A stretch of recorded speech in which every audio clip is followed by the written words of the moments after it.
The coastal city of Sunderland was once part of the UK's industrial heartland. Today it epitomises one of the country's greatest conundrums.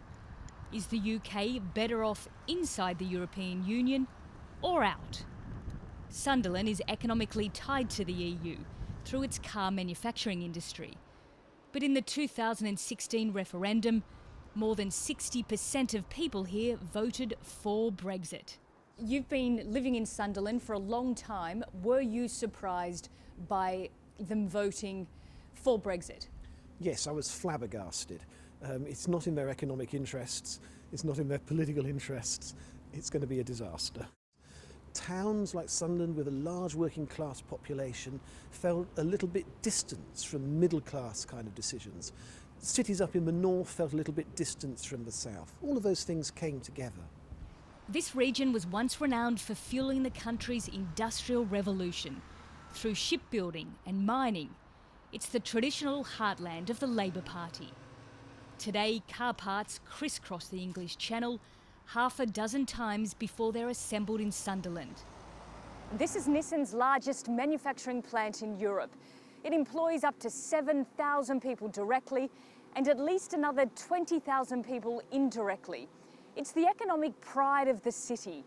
But despite this, many people in Sunderland say that they're still struggling to survive financially. Sunderland has fallen on hard times. Dozens of shops have closed.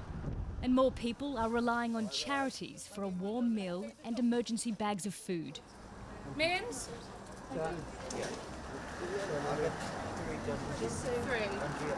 Volunteers like Andrea are collecting donations to give to people in financial stress.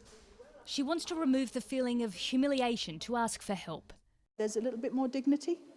People are in difficult positions, especially if you're working and you're just having to use this out of necessity. And they're just so ashamed, and we want that to stop.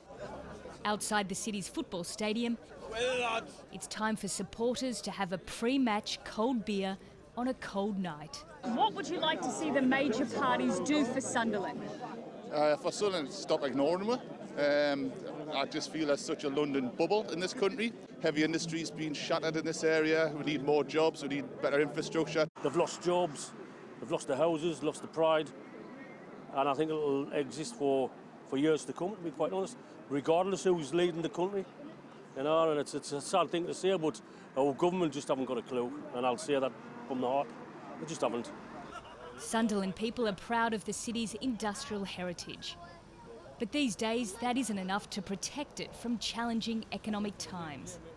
The uncertainty of Brexit, and now an election. Nicole Johnston, CGTN, Sunderland.